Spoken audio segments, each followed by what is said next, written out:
మీ కార్ల నుంచి స్మోక్ వస్తుందా? అయితే ఈ వీడియో ఖచ్చితంగా చూడండి. స్మోక్ యొక్క కలర్ని బట్టి కారు ప్రాబ్లం చెప్పొచ్చు. ఫస్ట్ది వైట్ స్మోక్.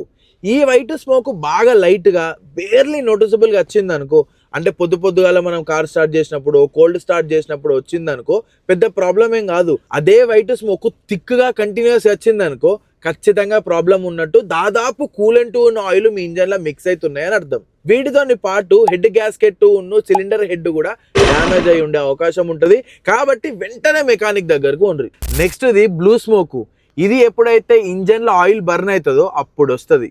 ఇక దీనికి main reasons worn out piston rings, valve seals ఖరాబ్ అవ్వడు.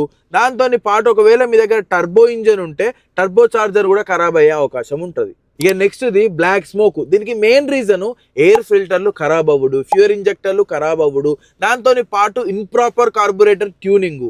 ఇక పచ్చిగా చెప్పాలి అంటే ఫ్యూయల్ ఎక్కువ బర్న్ అవ్వడు.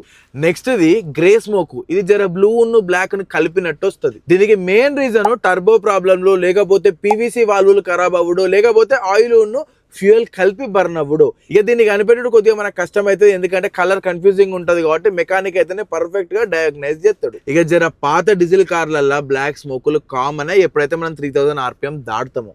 ఇక ఫైనల్గా మనం అర్థం చేసుకోవాల్సింది ఏంటి అంటే, మనుషులకు ఎట్లా స్మోకింగ్ ఇంజూరియసో అట్లనే కార్లలో స్మోక్ కూడా కార్కి ఇంజూరియసే. ఎప్పుడన్నా మీ కార్లో ఏదన్నా స్మోక్ని ఐడెంటిఫై అయితే ఖచ్చితంగా కామెంట్ చేయండి.